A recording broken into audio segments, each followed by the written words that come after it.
Good evening, friends. I'm Chen Rubin, editor-in-chief of the Contrarian. And I'm Norm Eisen, publisher and litigator-in-chief of the Contrarian. Happy Labor Day, folks. Happy Labor Day, Norm. Jen, it's been so great to see all of the Labor Day celebrations around the country, to talk to you today as we do every day. Friends, we have got incredible guests, fantastic footage, and true democracy, but also celebrating. That's what Yes, unions are about, right, Jen? absolutely. I thought about labor briefly, but as the labor movement itself jokes, it's really about more than mattress sales and picnics and the last weekend of fun before the end of the summer. This is really a celebration and I think an opportunity to reflect on how crucial unions are to democracy. We spent an entire week building up to this. And people say, Jen, why are you making such a big deal about Labor Day? And that's because labor is essential to our fight against Donald Trump. We know that from countries around the world, in places where democratic backsliding has been halted and reversed and democracy has come back. Labor is a crucial part of that. Where democracy remains strong, unions are strong. And Jen, in places where authoritarians tear down labor, they tear down democracy. So there is no separating the two. We celebrate labor in its own right. We're so proud of all workers everywhere. We stand in solidarity with unions, but we're also celebrating democracy on this Labor Day and those who fight Exactly. for it. Exactly. And, they've worked in so many different ways since Trump has gotten in. They litigate shoulder to shoulder with you, Norm. They help organize like they did today. And I think they do something else. They remind us that we are more than Donald Trump. We are a community. We are a people. And I think that was evident all over the country, from Norfolk, Virginia, to Nashville, to Austin, Texas. We're going to show you some of the goings on.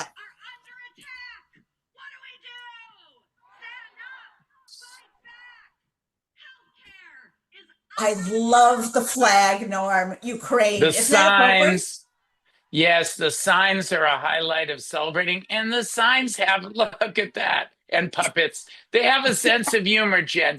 That's how you fight autocracy, too. Look at those massive crowds, but then with a Yes, dose of humor in the signs and absolutely. truth. And some of these states actually prohibit unions from requiring dues. It's called a open shop. What it really means is this is the anti-union state, but that doesn't stop people. They're out. They're out in Texas, Austin, Texas. They're out in Atlanta. They're everywhere. Oh my gosh, look at Chicago. Unite and rise. Isn't that great? Wow. And Yes, everyone finds an entryway into the union movement. You see LGBTQ rights, you see civil rights. This week I wrote about how these great labor leaders led in so many different ways because when you stand with labor, you stand with Americans. I love the list. We're going to come up with a longer list, Norm. By the time we're done, it's going to be the length of our arms. And look at that, Hartford, Connecticut, Albuquerque, 6,000 people in the street. Remember, this is not a day that used to get people out to do pro-labor marches. This was, as I fondly say, a day for mattress sales and barbecues. But people get it. They understand. It's they're out. important. We're on the verge of a democratic collapse, so they better get Here up. we have here we have Austin, Texas, where it looks like they had a massive crowd today. And Exactly. I'm in that with that Texas weather. And I'm not just talking about the climate, friends. I'm talking about the political weather. We have some heroes who came to us. the Texas delegation that Yes, walked out, yes. that busted the quorum. Jen, I saw a picture of them all wearing labor t-shirts. We stand with labor. Many of them are union members. Now, what's this footage here from Oh my Nevada goodness. County? This is, of course, hopefully it's fiction, not a preview, not a documentary of things to come. These are the handmaidens. These women and other women like them have been doing this really since Donald Trump came along. And we laugh. We have to laugh. We have to enjoy humor. We have to enjoy art, politics. But there is something serious, and that is that deep in the MAGA movement is an incredible strain of misogyny, racism and misogyny. And these women are saying, we're not going to take it. We're not going to just go along. So they're using costumes, they're using joy. This is the great thing about the labor movement: music, cards, all kinds of signs, freed from exploitation. The film is, and the signs remind us that Americans really are a pretty reasonable line. Oh, there we go. George has joined us here. Americans know what's fair. That's why workers over Yes. billionaires, which was the phrase, caught on. So Pleasant Hills, California, Pleasant Hill, California. And I love the sign, be brave. Yes. And, Yes, labor indeed. unions, crowds help us be brave. It's really hard to be brave alone, but to be brave with your fellow Americans, and the band going here. Oh my Yes, goodness. Look at this guy. that He's is having a ball. terrific. Oh my gosh. They're You know, chanting, they're marching, and it's a it, big crowd. And we saw these large crowds all over the country, friends, yep. in from coast to coast, in places that we think of as bastions, blue bastions, but not just. You're seeing the footage now from Austin, Texas, where they are celebrating. They know something about pushing back on autocracy. And that's what Absolutely. those brave people are doing there. And of Absolutely. course, you can't fight authoritarianism without a soundtrack or And without pets. dogs. That's why we're very big on dogs around here. My goodness. Raging grannies. That is right. Oh my gosh. The signs are really, fabulous, Norm. And I think what we have experienced with our labor friends is they have just an indefatigable nature. These people have never quit. They've never quit on America. They never quit in organizing. There's something that is steel in their spine that you get from labor unions. And we see it in the folks we deal with it. We see it in the litigation. We see it really all over. We, the people, are wicked pissed. Yes, we are. I love it. And The only troops they want are the ones that are selling Girl Scout cookies. exactly. And I have seen so many John Lewis signs in my neighborhood all around the country because they understand good trouble. They understand what it means to get out there and be loud. Boston today was the first time they had a Labor Day parade, and it was enormous. The governor was out there, the crowds were huge. And, Boston is one of these rock rib labor towns. But strangely enough, they never had a Labor Day parade. And it really shows you people have figured it out. Hi, everybody. Now, My name is Brittany. now I do think that what Brittany is makes it here. real for us, yes, what makes it real for all of us is what a labor union does for individuals. And so we asked our labor friends to go out, talk to some real people, and tell us what belonging to a labor movement and a labor union means to them. Let's listen to a couple of them and what they had to say. Hi, everybody. My name is Brittany, and I work for Wells Fargo, and my branch is unionized under CWS. So it is better in a union because you are protected, you have family, and you have support. That is why I decided to help my branch organize to unionize. Name is Len Harris. I'm an organizer with the Colorado AFL-CIO. It's better in a union because not only is your voice heard, you can bring your concerns and aspirations and visions to these bodies of people, to your fellow coworker, and actually see it come to fruition. Like, that's amazing. But even the more technical things, you usually get better pay, you get better benefits, you get more time off. So I really could not say one way that a union is, why it's better in a union. There are endless ways. Wow, Jen, she really expressed the many ways that labor helps all of us. And it's not just the benefits to those who are in unions. Everybody benefits when you have strong labor. And that stems in part from the fact that labor unions themselves work together, just like the people in labor unions. And that brings us to our next guest.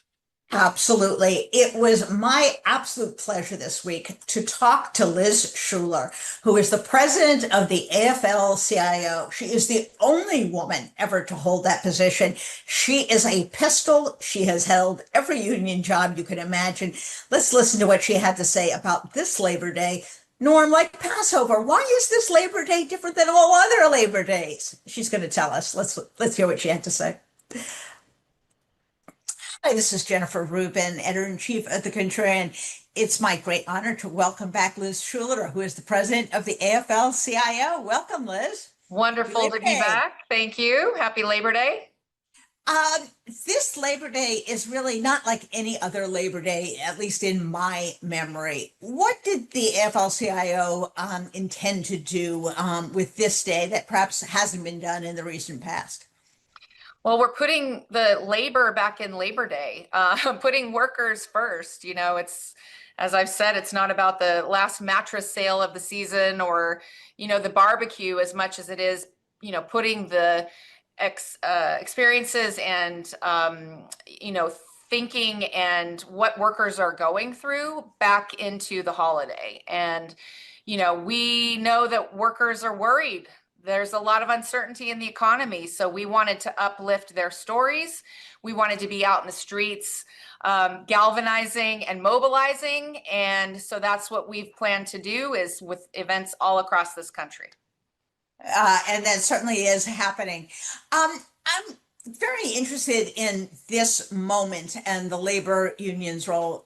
Labor unions have been so vital in terms of organizing on the ground, which is what they do, but also litigating. Talk to us a little bit about the role of unions at this moment in our history when we seem to be jolted and assaulted every day with new horrors. Well, a lot of people forget that labor unions are one of the most fundamental forms of democracy that we have in this country in terms of institutions. We come together as workers, we vote to form a union in our workplace, and it's run democratically by workers. And so we've practiced democracy since our inception, and as a result have been one of the key pillars of upholding democracy writ large across our economy and our country. And people are starting to get a new appreciation for the union movement as a pillar of upholding that. So, we take it very, very seriously. And the attacks that we've seen on unions are the reason that we're seeing them is because of that, right? If you want to become an authoritarian leader, the first thing you will do is attack unions, because that's the underpinning and that is the last leg standing, to galvanize real working people on the ground. And that's exactly what we're seeing in this moment right now, especially with all the attacks that we've been sustaining. Absolutely. One of the things that we're seeing is that government workers, unions in government workers have been hit extremely hard, but that doesn't mean the damage is limited to them. Just this past week, we have seen that when public employees are fired summarily, they put the health, the safety of all Americans at risk. Talk to us a little bit about the role of unions and union employees in keeping us safe and providing a safety mechanism, a whistleblower backstop for all of us. Well, in attacking the federal workforce and their unions, this was eliminating a right, a freedom that we enjoy in this country, the ability to come together collectively in a union and negotiate for your fair share has been in effect since 1935 and is the law of the land. And in attacking the contracts and the jobs of hundreds of thousands of federal workers, Trump basically committed the single biggest act of union busting in history. And I'm not sure people see that. A lot of people think back to the air traffic controllers strike in the 80s as being a seminal moment. This dwarfs that. And a quarter of the federal workforce is veterans. That's another thing people don't think about. But it's not just about the jobs. It is about the ripple effect. Because as you said, this is about the services that are being compromised. And this is about our ability to have clean water and have those inspectors at the FDA keeping our food safe, and to be able to provide healthcare at VA facilities, to those veterans who so sorely need it. And the cascading effect of the services that people rely on in their communities is hitting people across every city and town in this country, whether you're in a rural area, small town, big city. This knows no bounds. Well, I think we see the enthusiasm and the message getting through on Labor Day. So you've certainly pulled off a Herculean effort. Such an inspiring person, in part because she comes from a working background. Her parents were working people. She went to college, but she immediately went to go and work as a labor unionizer. What struck you about what she was saying and how she was saying it? Well, Liz speaks for the labor movement, but also for the great common sense majority of Americans. Jen, in poll after poll, unions have not been as popular and as necessary among Americans since the 1960s.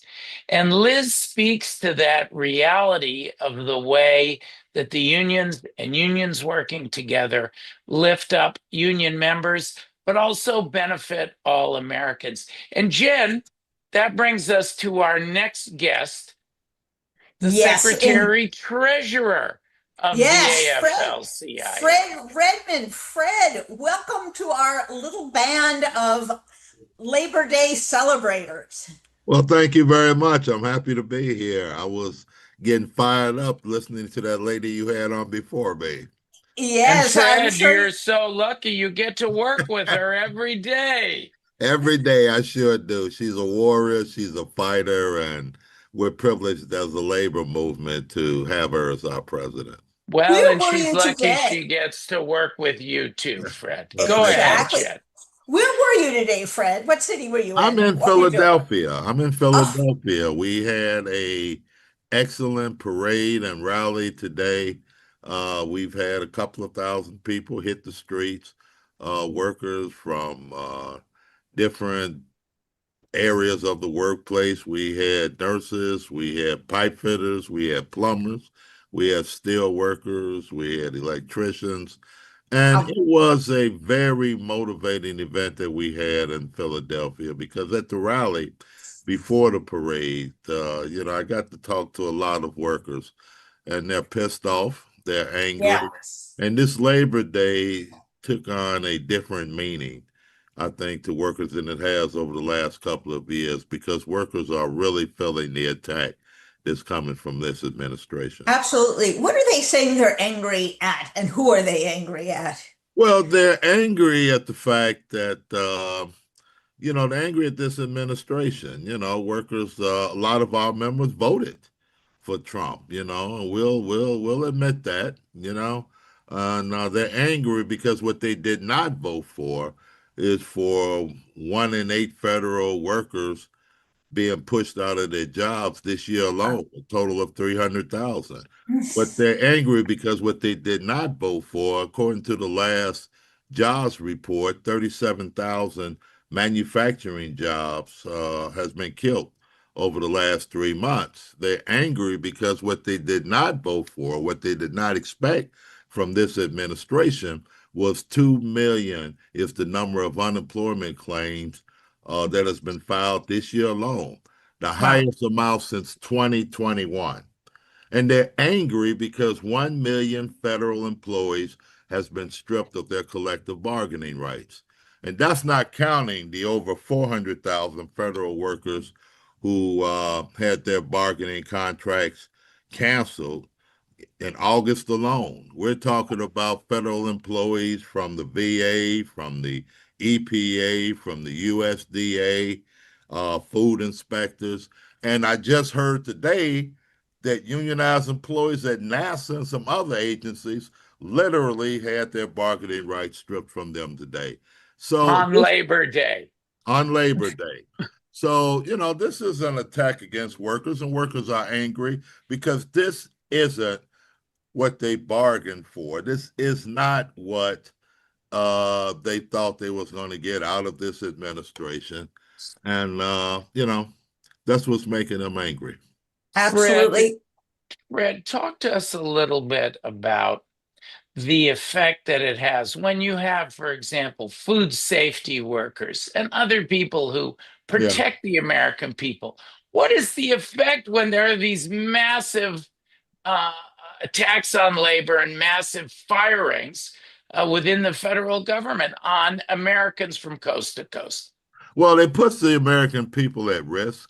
It also puts the American people in, situations where they're having a harder time accessing their hard-fought benefits, like at the Social Security Administration. Eliminated numbers of people where you used to be able to call the phone, which was a big help to seniors to do a phone call to register for your Social Security benefits. All of that has been eliminated. And when you talk about the United States Dairy Association and food inspectors, you're talking about people who inspect our food, who make sure that our food is safe. And, so what these firings do, it puts the American people at risk. It damages families, which damage communities in terms of their economic viability. So, these sort of firings, arbitrarily firings, without no thought going into them, is really, really putting the American people at risk.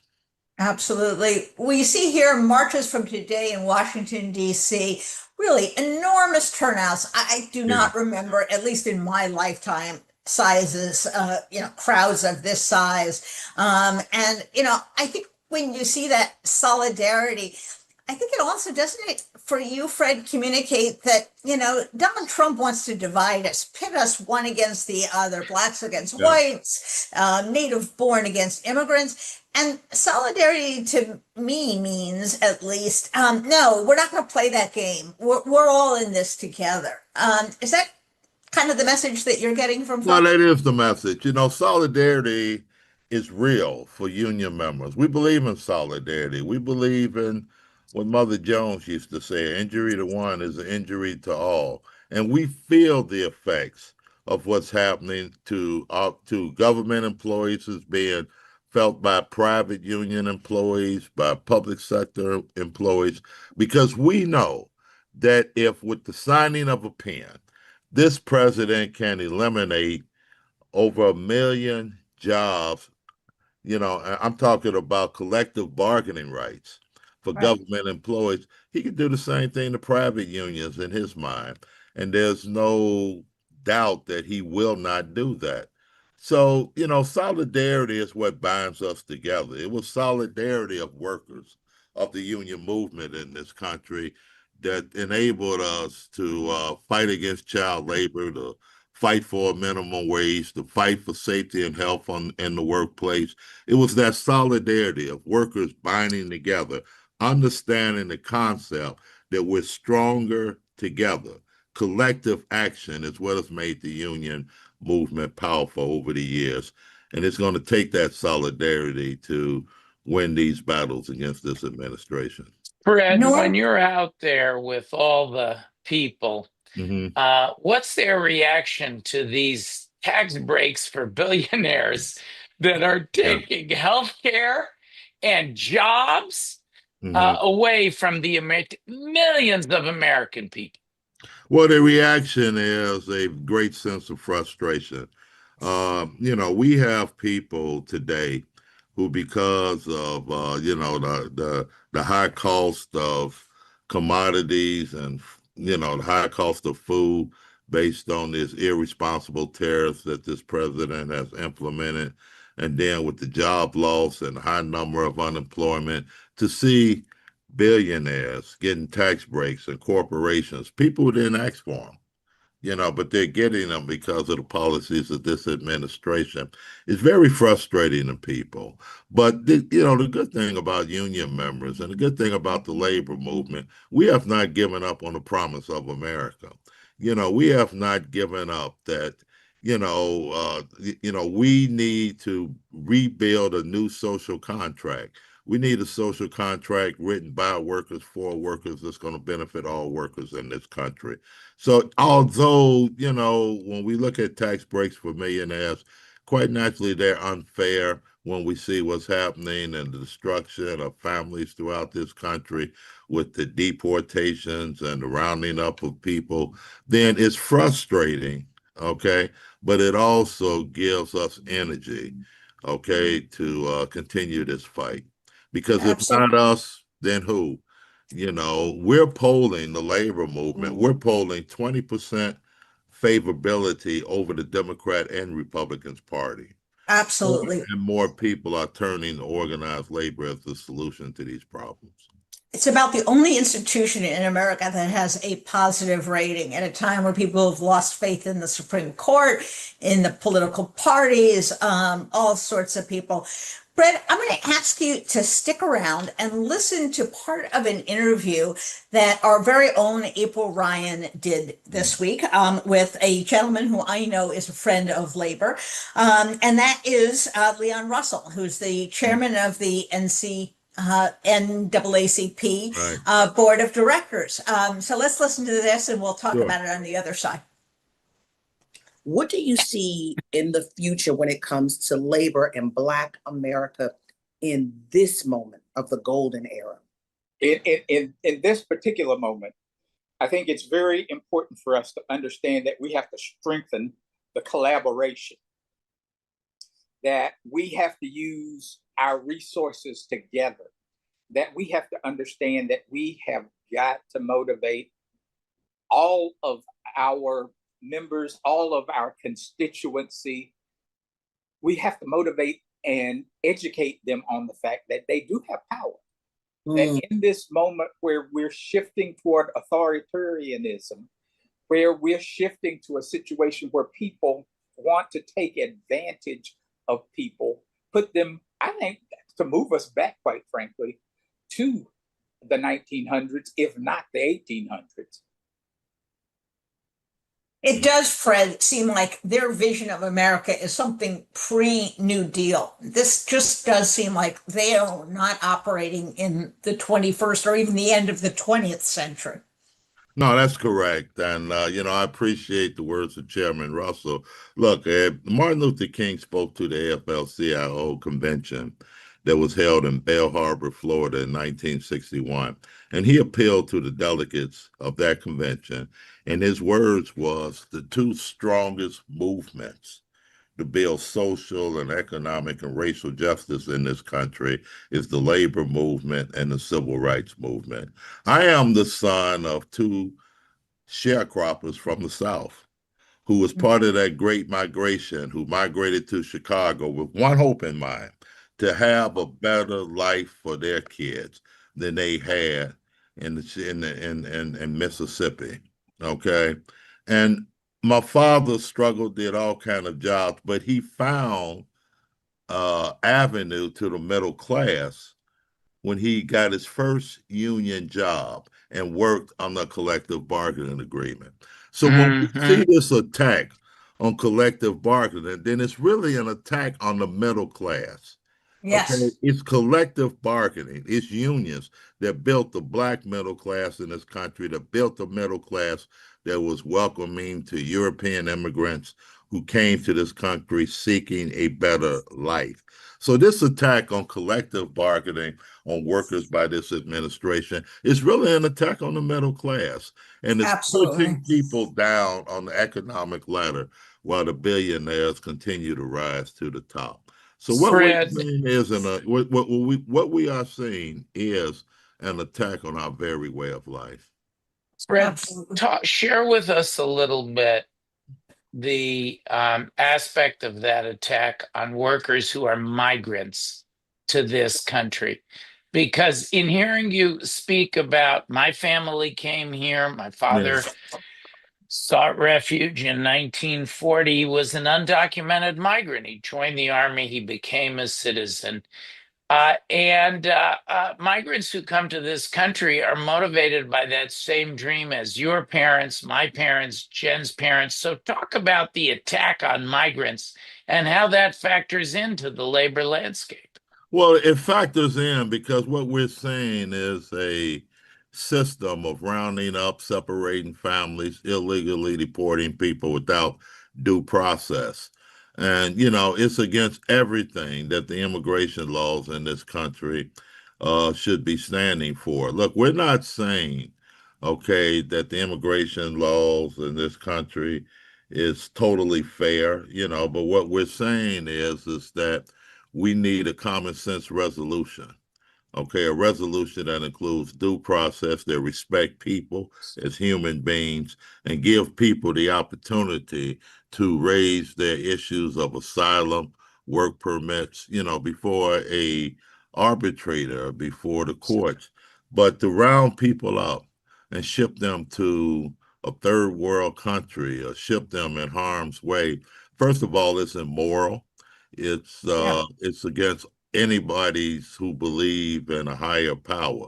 It's against religious philosophies, and it really goes against the grain of America and what we're standing, what we stand for and have stood for throughout the creation of this experiment called America. I mean, we're a country of immigrants. We're a country of Absolutely. immigrants. And, people came here seeking a better way of life.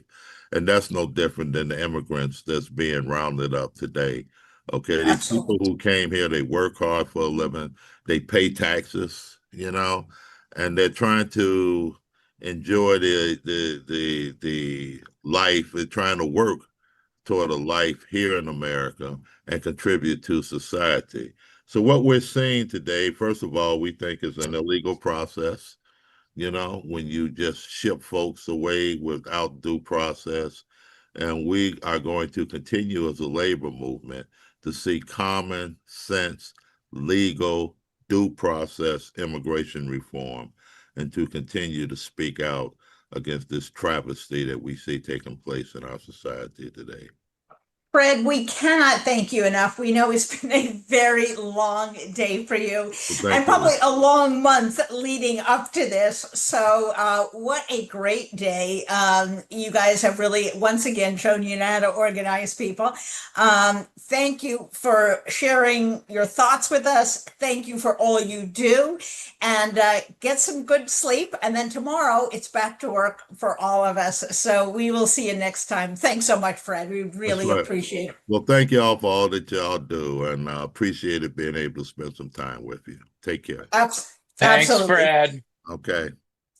Norm, we just passed the anniversary of the March on Washington. And what people don't always recall is, well, it was a march for jobs. It was the point at which Right. Martin Luther King was saying, we need legal progress. And they had at that point, they had made progress with the with the civil rights bills of 64 and 65, but we also need economic freedom. And I think that intertwining of civil rights and labor rights is so critical. Talk a little bit about what your experience has been, because you're in both camps. You're both litigating on civil rights and you litigate with unions.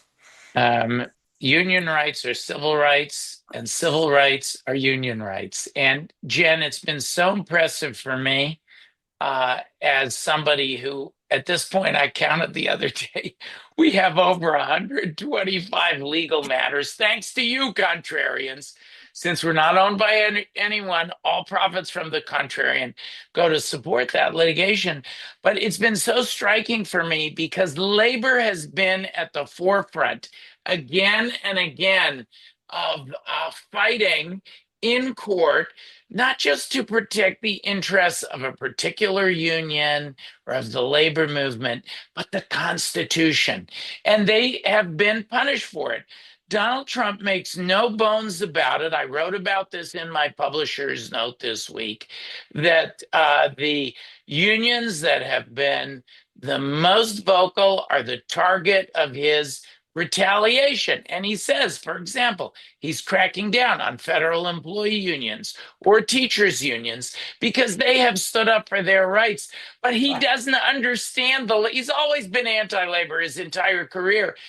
Long before he was a politician, he doesn't understand the labor movement. He does not understand my clients and colleagues and friends and these wonderful institutions, a pillar of our democracy. The harder he pushes, the more pushback he's going to get. Absolutely. We have a few more statements from ordinary workers talking about what the labor movement means to them. Let's take a look. Better in a union because workers get a say in their workplace. And something's going wrong, something's not safe, we can speak up and we can have our voice and we can hold management to the contract. It's important that federal workers have bargaining rights because we know that people don't always make the best decisions, and that includes management. And when management aren't making the best decisions or making decisions that are in the interests of the employees or in the interests of the veterans that we serve, it creates a problem and can create unsafe conditions for our veteran patients and for the workers. And having a union in the workplace gives us a safe place to work. Hi, my name is Stacy. I'm with Local 23 Unite Here for the food and hospitality service workers as well as casino workers. It's better in the union because the union gives you a sense of family. They help us fight for contracts, fair wages, and we get to organize. We get to organize and we get to meet with like-minded people to make a change with what's going on in the economy and in politics today. And so I ask you to join in this fight with your local union or your community leaders to join this fight for a better America, for equal pay, for better wages, for all. Jen, our next guest is one of the stars of the labor movement, one of its most ferocious fighters, and was a featured speaker today at one of the major labor rallies. Let's hear some footage from her, and then we'll bring her on screen. Are you ready to stand up? Yeah. You are standing. Are you ready to show up? Yeah. Are you ready to speak up? Yeah. Are you ready to fight each and every day? Yeah. Because we know when we fight, we win. When we fight, we win. Solidarity. And we not only have film of her, but we have her in the flesh, Randi Weingarten, who is the head of the American Federation of Teachers. Randi, welcome. You were in fine form today. I am. I was in Chicago then, and I am home now. Care of our amazing air pilots and attendants. and Randi, you not only brought your carry-on luggage, you brought your voice back. Or most of it is back. I mean, so what was it? It was pretty remarkable to be in Chicago today for a couple of reasons. One, we were standing right in front of the Haymarket Memorial. Wow. Which is frankly hallowed ground. If I did an interview a few hours ago where somebody said to me, Well, aren't you up against it? I'm like with Donald Trump and this and that. And I said, of course we're up against it. And then you think about Haymarket and you think about the fact that people 100 years ago or 100, more than 100 years ago, were fighting for an 8-hour workday.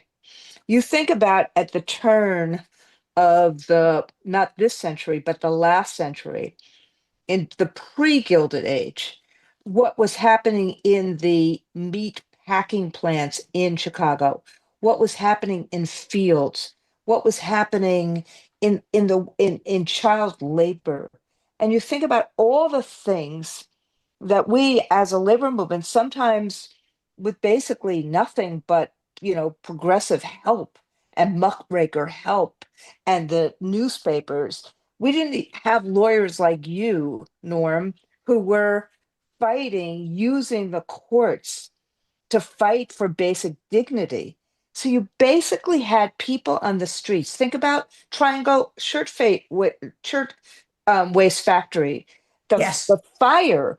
You basically had people on the streets joining together to say basic humanity.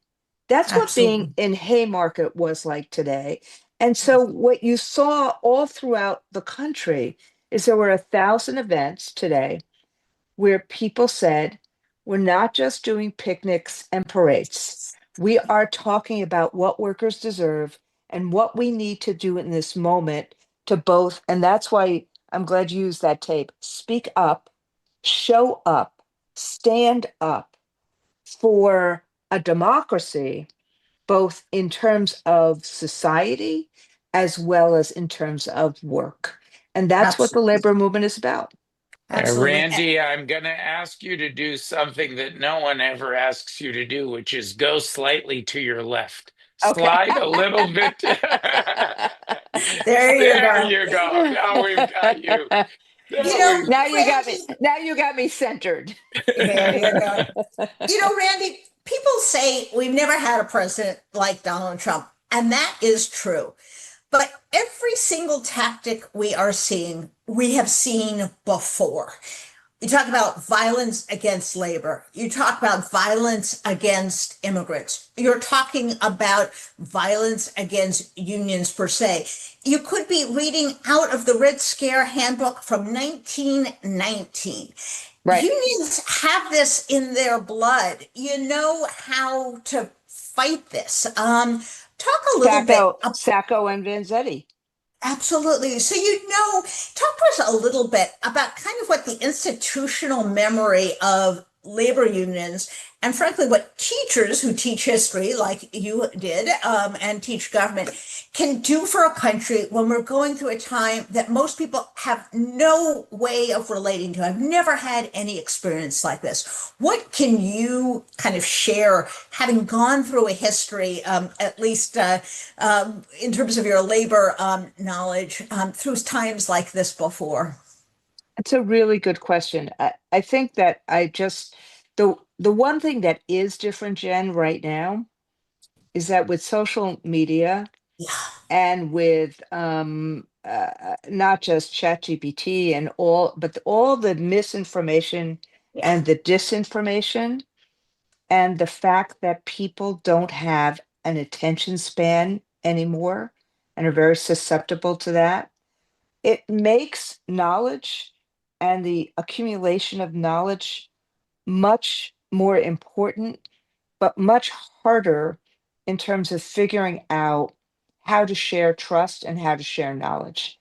We've gone from, basically little pockets of civilization where our governmental leaders tried to create a society and a trust amongst and between people. That's why you could have trade. That's why you could have governments. That's why you actually can have society. To now, people in government wanting only fear and apathy.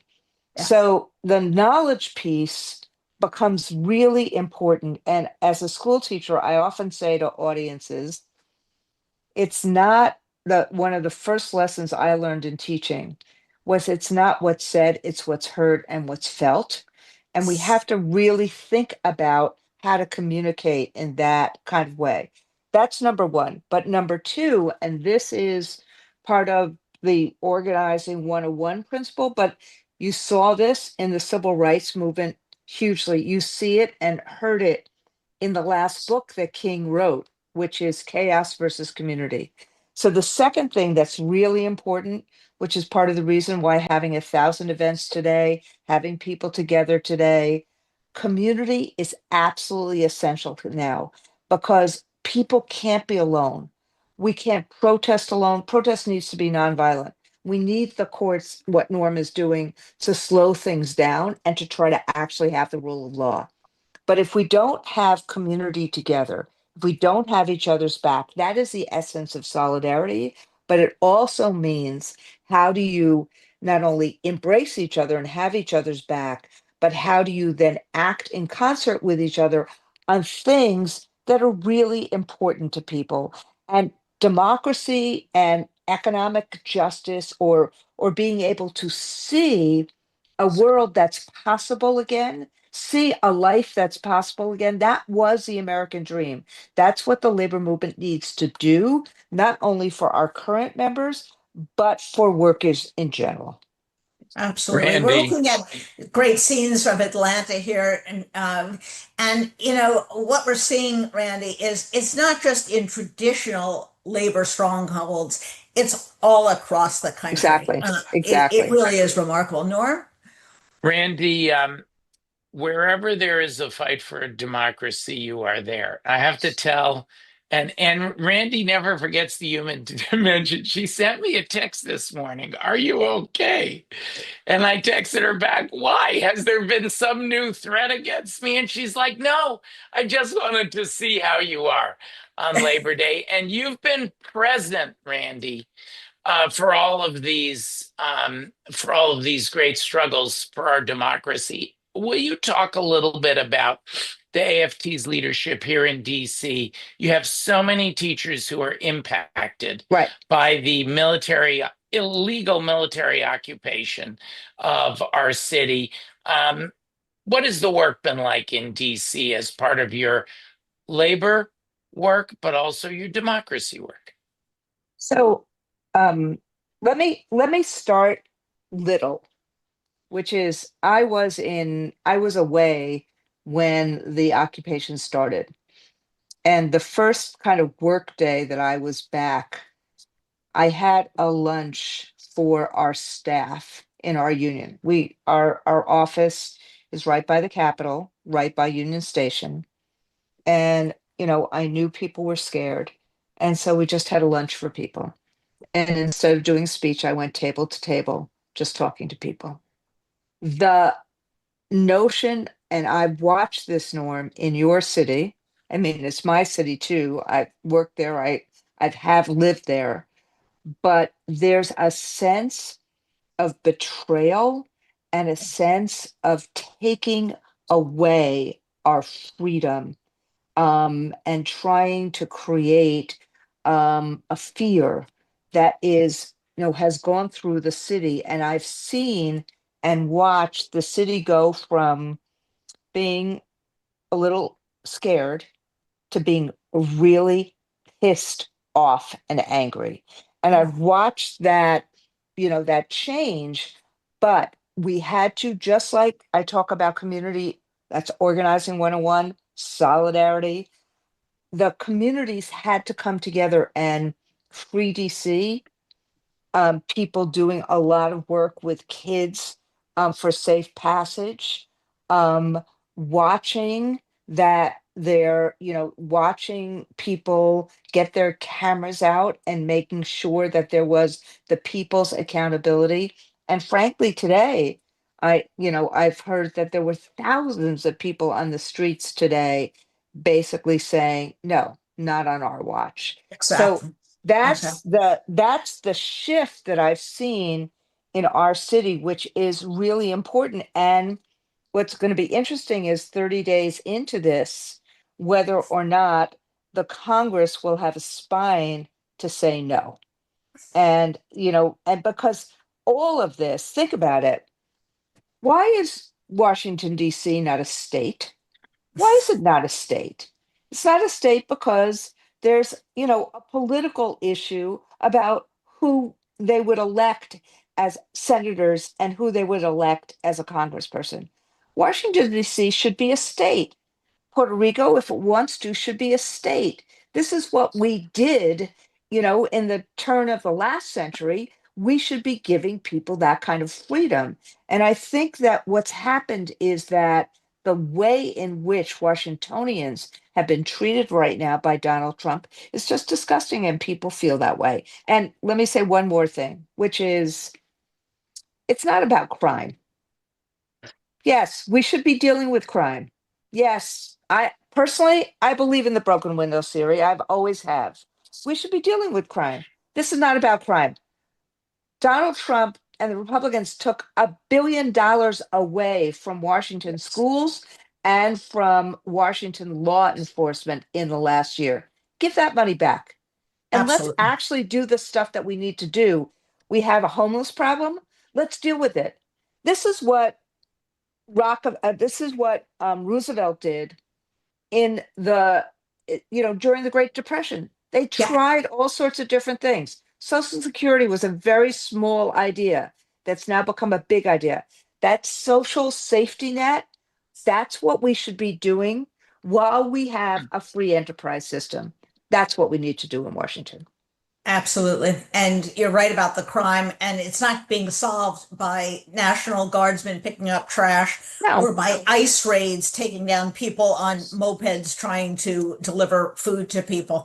Randy, I want you to That's actually making things worse. absolutely, because absolutely. because what then happens is people are not on the street saying things and doing things. And then, you have to have people being a community that wants to keep each other safe.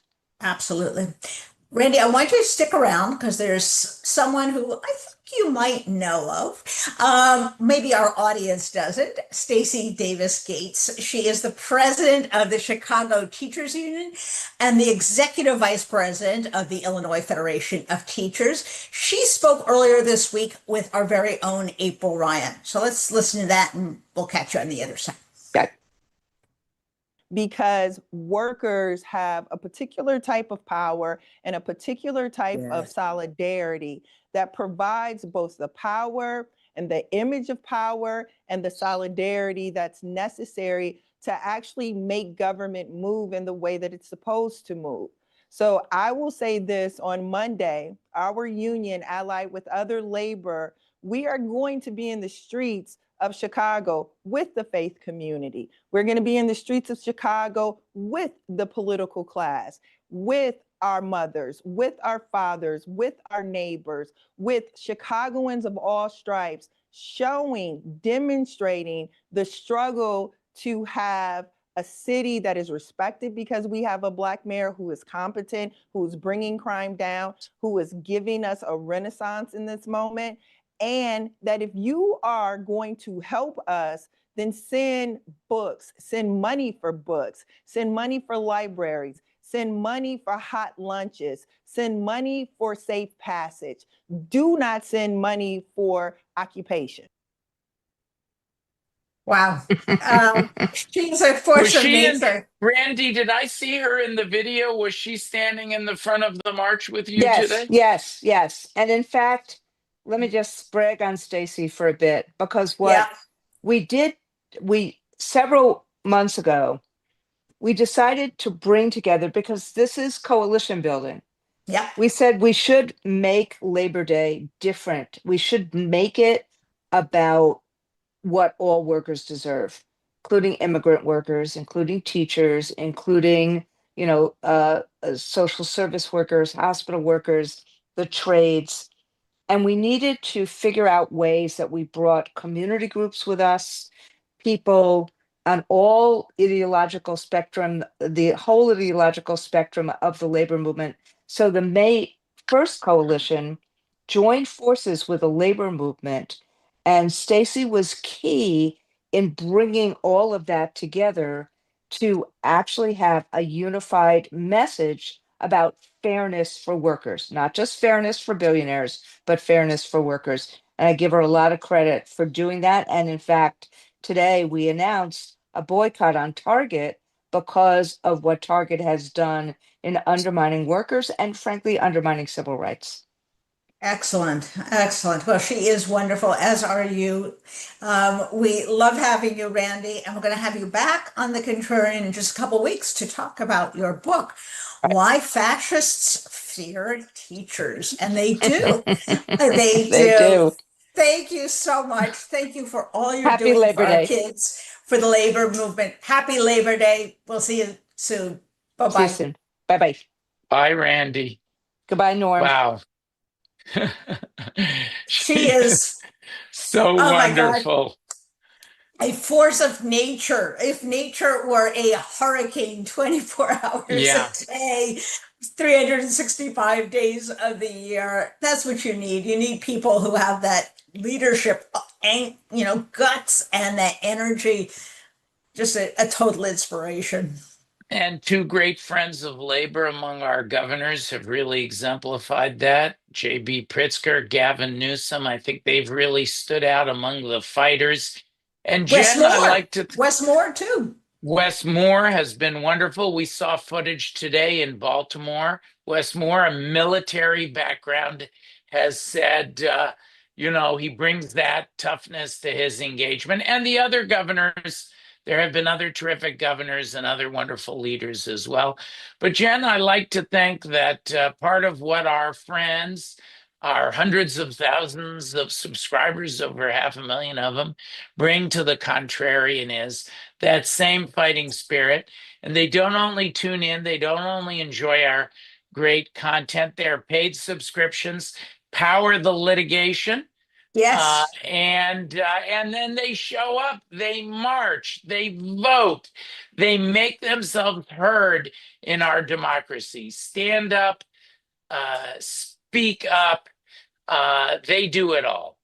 Absolutely. We're going to see and listen to two more of our friends talk about the labor movement, and then Norm and I will wrap things up on the end.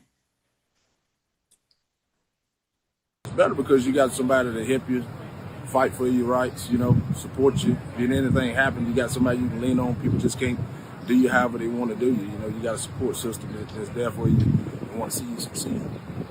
Hi, my name is Ashley. I'm from Charlotte, North Carolina, and I work for the United States Postal Service. I'm in a union because unlike regular jobs where you don't get fair pay, get sent home for any reason, terminated for any reason, a union job, union workers, leaders, they will have your back. They will fight for fair pay. They will fight for safe working conditions.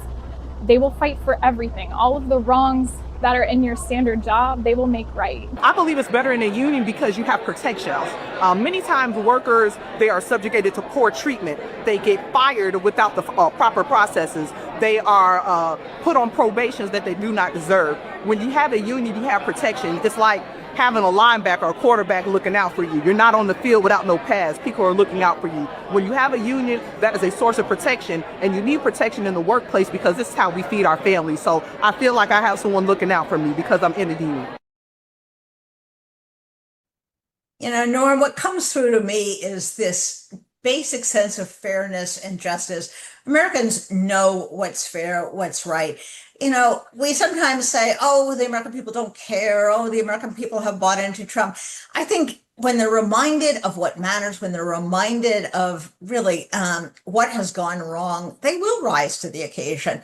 And I'm so glad we got to share Labor Day with all of them and with you. I still see that the ballots are coming in pro beard, Norm. I wasn't going to let the day go by without It's a lobbying. Good Labor Day growth here, and we'll see what the week brings. Jen, it's been such a, I have no present plans to shave the beard. Present plans. Jen, it's been so terrific. Our run up to Labor Day, it really started more than a week ago because workers really exemplify the American dream.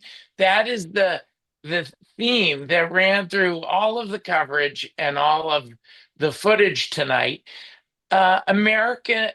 Americans want to be able to provide for themselves, their families. They want the next generation, their kids, and everybody's kids to have a better life than the generation before them. They appreciate that unions are essential to that. And you know what else they're essential to? Democracy. Yep, absolutely. Norm, thank you so much for doing this with me. And we want to thank all the people behind the scenes, our producer, our wonderful staff, all the editors who made this possible. And tomorrow we'll be right back at it. But Norm, we've got a little treat at the end, don't we? Yes, we our, do. Audience. Jen, thanks for sharing this Labor Day evening with me. Thanks to all the contrarians who turned in. And we're going to leave you with a musical selection.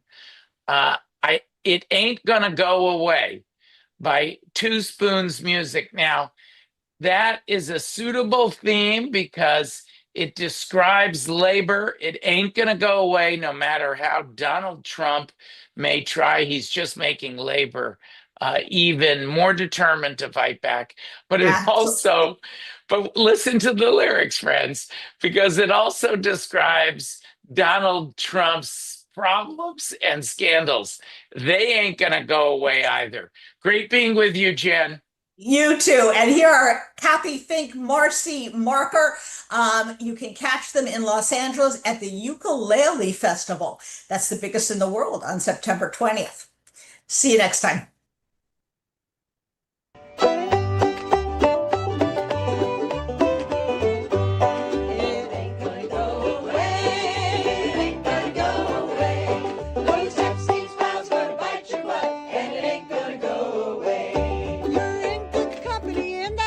In a sleazy kind of way. You don't want us to have a look on a presidential day. It ain't gonna go away. It ain't gonna go away. Those Epstein files gonna bite your butt, and it ain't gonna go away.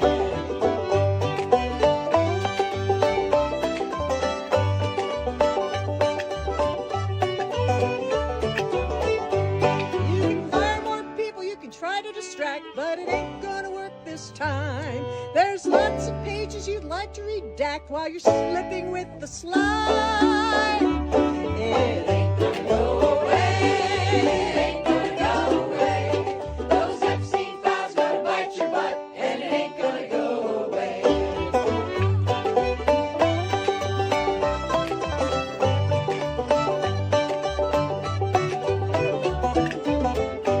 You can go to Scotland, you can go play golf, you can go to war today. You can point your finger at everyone else, but it ain't gonna go away. It ain't gonna go away. It ain't gonna go away. Those Epstein files gonna bite your butt, and it ain't gonna go away.